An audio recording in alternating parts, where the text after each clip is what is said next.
Eh bien, bonjour à toutes et à tous, c'est Anthony Klinger de la chaîne Acadev et aujourd'hui on se retrouve dans une toute nouvelle vidéo en Node.js, donc en JavaScript côté serveur. Dans cette vidéo, je vais vous apprendre à créer des tokens JWT, c'est-à-dire des JSON Web Tokens, qui vont vous permettre derrière de sécuriser, on va dire, et de faire en mode confidentiel, on va dire, des connexions. Par exemple, vous avez WordPress qui utilise ce système d'authentification, alors par défaut, hein, sur l'API REST, donc vous pouvez utiliser JWT dans plein de circonstances différentes. Le principe, il est simple, c'est que sur un serveur Node.js, en l'occurrence aujourd'hui, ça marche également en PHP, mais pas de la même manière. J'ai déjà fait, je crois, un tuto là-dessus d'ailleurs. Et du coup, aujourd'hui, on va utiliser Node.js. Et pour le fonctionnement, ça va être très simple. Dans un premier temps, nous, on va créer un serveur Express, tout simplement. Vous allez voir qu'en quelques lignes, c'est fait. J'ai déjà fait une vidéo en plus là-dessus. Donc, normalement, si vous avez déjà vu cette vidéo, vous ne devrez pas avoir de problème. Mais de toute façon, même si vous ne l'avez pas vu, vous allez voir, c'est assez simple à comprendre. Et ensuite, une fois qu'on a installé notre serveur, on va pouvoir appeler une nouvelle librairie pour faire des tokens JSON. Et ensuite, je vous expliquerai comment ça fonctionne. Alors, il faut savoir qu'il existe de multiples possibilités, on va dire, pour créer des JSON tokens. Donc maintenant, c'est vous qui voyez quelle méthode vous préférez. Et je précise également que vous n'êtes pas forcément obligé de créer un backend Node. Vous pouvez tout simplement, si vous avez une application Next.js par exemple, utiliser la partie API de Next.js pour justement développer en Node.js votre back qui est directement du coup inclus dans le projet de votre application. Ça vous évite du coup de devoir faire un serveur express et de devoir tout gérer derrière avec les routes, etc. Alors pour commencer cette vidéo, on va avoir besoin de plusieurs choses. On va avoir besoin d'un éditeur de code et d'un navigateur qui va nous servir à pas grand chose finalement si ce n'est débugger un peu et voir ce qu'on a fait. Alors j'ai créé un dossier token qui est sur mon bureau et maintenant je vais tout simplement faire commande J, moi je suis sur Mac et ici on va venir taper dans la console qui est juste ici, enfin dans le terminal plutôt, on va venir taper npm init dans notre dossier. Et là vous allez faire entrée partout. OK. Et là, normalement, vous avez un nouveau fichier package.json. Ça, normalement, ça ne devrait pas être nouveau pour vous, notamment si vous avez déjà créé un serveur Node.js au préalable. Hein. J'ai déjà fait une vidéo là-dessus. Et maintenant, on va installer deux autres dépendances qui seront du coup Express et Nodemon. Pourquoi Nodemon? Tout simplement pour pouvoir faire tourner le serveur et le restart à chaque fois automatiquement sans avoir à chaque fois exécuter la commande node et le index.js. Ok, maintenant ce qu'on va faire ici tout simplement, c'est qu'on va rajouter ici dans nos scripts, on voit qu'on n'a qu'un script test, on va rajouter start, voilà, et ici on va marquer nodemon index.js. Et du coup, vous l'avez compris, il faut mettre une petite virgule parce qu'on est sur du JSON, on enregistre, on voit qu'on a bien nos deux extensions, nos deux dépendances qui sont bien installées, et on va venir créer ici un index.js, tout simplement. Maintenant, ce qu'on va faire ici, c'est qu'on va créer notre premier serveur avec Express. Donc pour ça, on va créer une constante qu'on va appeler Express et on va faire require Express. Et là, avec ça, on va pouvoir utiliser du coup Express. Pour ça, on va créer une autre constante qu'on appelle app. On va initialiser du coup notre application Express. Voilà, pour avoir notre serveur. On va définir un port. Donc là, par exemple, on va mettre le port 5000. Vous pouvez mettre le port que vous voulez du moment qu'il est accessible, évidemment. Ensuite, on va faire tout de suite app.listen tout en bas sur le port et là on va exécuter une fonction fléchée. Donc en fait ça veut dire qu'on va demander du coup à l'application d'écouter sur le port 5000 et du coup ici dans notre fonction fléchée on va faire un console.log pour l'instant de server is online. Voilà, tout simplement. Et maintenant il nous manque juste une petite chose pour débuter notre application Express. On va faire app.get. Vous ouvrez votre parenthèse et vous mettez un slash pour que ce soit la racine du coup de votre API. On va appeler ça comme ça. Parce que finalement, c'est ça qu'on est en train de créer, une petite API. Et vous allez faire res.send hello. Ou hello world si vous voulez être très original, comme ceci. Voilà. Alors le res, je le répète pour ceux qui ne sont pas au courant en Node.js, alors rec c'est ce qu'on reçoit et rest c'est ce qu'on renvoie. Donc ça c'est ce qu'on va afficher avec res en faisant un point send. On peut faire du point JSON, du point point texte, des choses comme ça. Et rec, c'est vraiment les variables que vous allez recevoir en get, en post, etc. On va enregistrer tout ça. Et là, normalement, si je fais un petit clear ici et je fais un npm start, si tout va bien, normalement, voilà, il nous dit bien server is online, c'est bien ce qu'on a créé ici. D'ailleurs, j'ai écrit du franglish, on va dire, je fais du français et de l'anglais, mais on voit au moins que c'est bien lancé. Donc là, normalement, si je vais sur localhost 5000 eh ben, j'ai bien Hello World sur ma racine. Voilà, donc là déjà vous avez fait une première partie du travail qui est de créer votre premier serveur express et pour pouvoir afficher des datas, on va dire, sur votre serveur. Ok, maintenant la deuxième chose à faire, ça va être de créer une nouvelle route, par exemple qu'on va appeler token ou JWT. On va même l'appeler JWT, ce sera plus simple, donc pour ça on fait app.get. On va définir que sur JWT, virgule, on va récupérer quelque chose et renvoyer quelque chose. Et voilà, on va tout simplement pour l'instant faire un send JWT. Voilà, comme ça on va vérifier que quand on vient bien sur /JWT, on a bien JWT qui est écrit ici. Je vais faire un petit zoom que vous puissiez voir. Ok, petite précision ici, vous voyez que du coup j'ai pas eu à faire node à chaque fois index.js, tout simplement parce qu'avec Nodemon ça redémarre, comme je l'ai dit en début de vidéo, le serveur Node.js, donc c'est un gain de temps tout simplement. Et maintenant qu'on a fait ça, alors il faut savoir que pour renvoyer du coup du JSON, hein, ici, à la place de faire send, vous pouvez tout simplement faire JSON, voilà, comme ceci.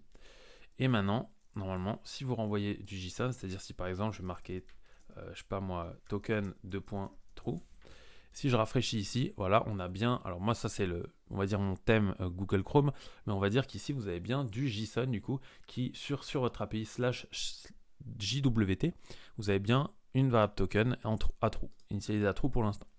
Ok, maintenant on va passer à la partie la plus intéressante, c'est-à-dire générer le token. Pour ça, ce que vous allez faire ici, vous allez faire CTRL-C si vous êtes sur Mac et d'ailleurs CTRL-C également si vous êtes sur Windows. Et vous allez vers un npm install JSON web token. Vous attendez, normalement c'est pas long du tout. Voilà, il vous dit qu'il a installé tous ces packages là. On fait un petit clair pour être plus propre que ça. On va dans le package.json et là on voit qu'on a bien JSON Web Token. Alors au moment où je fais la vidéo, on est en version 9.0.1. Peu importe la version, vous allez voir, ça fonctionne normalement de la même manière. Ok, donc maintenant ce qu'on va faire, c'est qu'on va laisser le serveur éteint pour l'instant, c'est-à-dire que si là je rafraîchis, vous voyez que c'est inaccessible. On va aller dans index.js et maintenant on va agir dans cette partie-là. Alors évidemment, si vous voulez construire une API qui est vraiment grosse, on va dire avec beaucoup de routes, n'hésitez pas à suivre la vidéo que j'ai faite sur comment créer une API avec Node.js, où je vous explique comment mieux dissocier vos différentes routes, c'est-à-dire en créant des dossiers, etc. Donc n'hésitez pas à aller la voir, elle est sur la chaîne, en plus c'était il n'y a pas si longtemps. Ok, on revient à nos moutons, et ici, première chose à faire, évidemment, ça va être d'appeler tout en haut JWT, en faisant un require JSON Web Token, comme on le fait d'habitude, pour récupérer du coup les scripts de JWT. Ok, maintenant on va aller ici, voilà, et on va créer une nouvelle fonction. Comme ça on pourra la réutiliser plus loin. Alors on va faire const create token from JSON, puisque nous on va admettre que par exemple on va recevoir par exemple un objet JSON qui contient un mail et un password et qu'on va vouloir le transformer en token. Voilà comment on va fonctionner. On fait donc une fonction fléchée, très simple, comme ceci. Et du coup, dans notre argument qu'on a ici, on va passer des data, donc JSON data, une secret key et des options. Alors ça, c'est évidemment facultatif, c'est pour ça qu'on l'initialise à vide, c'est pas obligatoire. Ok. Maintenant, on va faire le fameux try catch. Donc ça, pour ça, on va déjà faire un catch error juste ici. Et là, on va faire console.log error. Et là, on va pouvoir débugger, tout simplement. Comme ceci, et on va faire un return nul, comme ça on n'a pas de problème, et dans le try, on va faire un const token est égal à JWT, donc là on utilise du coup la librairie signe, donc pour signer, là on va lui passer JSON data en premier lieu, puis secret key, puis les options. Alors petite précision ici, si vous voulez utiliser la même secret key à chaque fois, vous n'êtes pas obligé du coup évidemment de la passer comme moi en argument. Vous pouvez très bien créer une constante ici qui va s'appeler secret key du coup à l'intérieur, sur laquelle vous allez du coup lui donner par exemple test.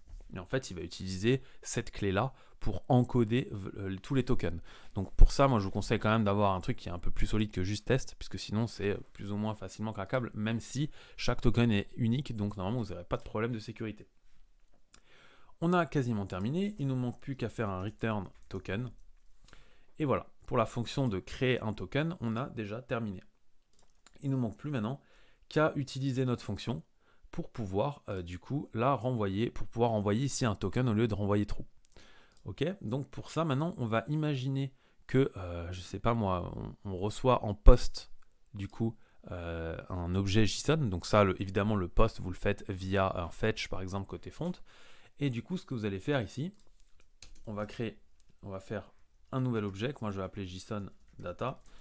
Et admettons qu'ici d'abord on a un email, donc là je vais marquer akadev@youtube.fr et que on a également un password, donc moi je vais marquer test123. Évidemment, si vous voulez être encore plus sécuritaire, on va dire qu'il vaut mieux encoder en MD5 avant même de passer par là. Mais bon, on va dire que pour cette vidéo ça suffira. Une fois que vous avez créé du coup votre objet, on peut passer à la ligne. Donc votre secret key, vous n'avez pas besoin, vous allez créer un token, puisqu'on rappelle que le token qu'on a créé ici, il est évidemment dans la fonction. Et du coup, vous allez faire create token from JSON, et là vous allez lui passer JSON data, et du coup c'est tout, puisque là on a déjà fait la secret key et les options sont nulles. Donc ça c'est option, je l'ai juste mis si jamais vous voulez faire passer des options spécifiques suivant des fonctions. Mais c'est pas nécessaire forcément. Voilà, donc une fois que vous avez fait ça, on va faire soit on a un token, et du coup, voilà, on va passer ça, soit on n'a rien, et du coup, ce qu'on va faire, voilà, c'est qu'on va par exemple rajouter un statut et qu'on va marquer false, par exemple. Comme ça, on va pouvoir récupérer une réponse derrière, et ici, on va mettre un statut, du coup, true, et le token. Ce qui fait qu'ici, normalement, si je relance mon serveur Node, et que je revais sur mon JWT, voilà, on a bien les deux qui sont en true, parce que ça a bien fonctionné. Sauf que là, vous voyez que j'ai, évidemment, moi j'aimerais mon token ici, donc qu'est-ce qu'on va faire? On va remplacer true ici par token, tout simplement. On rafraîchit, et là, on a un token JWT. Et à chaque fois que je vais rafraîchir, vous voyez que, du coup, normalement, ça ne devrait pas poser de problème, il devrait rester unique. À chaque fois, il y a un petit truc qui change, que ce soit un point, que ce soit une lettre, que ce soit un chiffre, peu importe, en tout cas, il y a toujours quelque chose qui change. Donc voilà, alors je répète ici, là j'ai une variable, du coup j'ai créé une constante moi-même, un objet JSON, mais évidemment ça normalement vous le récupérez par exemple de cette manière-là. Si vous avez récupéré par exemple en post cet objet JSON qui a été stringify côté fetch, vous faites rec, point, du coup, et ici ensuite il me semble que c'est body ou c'est... ouais je crois que c'est ça, c'est body, rec.body, point. Là, vous mettez soit le nom de l'objet, soit vous laissez juste rec.body si vous avez passé tout l'objet data. Et du coup, ici, JSON data, ça fonctionne bien avec ceci. Donc voilà comment ça fonctionne. Maintenant, évidemment, il vous suffit de gérer tout ce qui se passe avec le token, c'est-à-dire de créer une base de données sur laquelle vous allez assimiler à chaque fois un user avec son token de connexion. Comme ça, lorsque la personne revient, soit son token est encore actif et du coup elle peut se connecter, soit le token n'est pas valable et ne fonctionne pas et du coup il faut qu'elle se reconnecte. Voilà, donc ça c'est encore une autre partie, j'ai déjà fait une vidéo un peu là-dessus, n'hésitez pas à aller la voir. En tout cas, j'espère que cette vidéo vous a plu, c'était Anthony Klinger de la chaîne Akadev. Si ça vous a plu, n'hésitez pas à laisser un pouce bleu et à vous abonner à la chaîne, on se dit ciao tout le monde.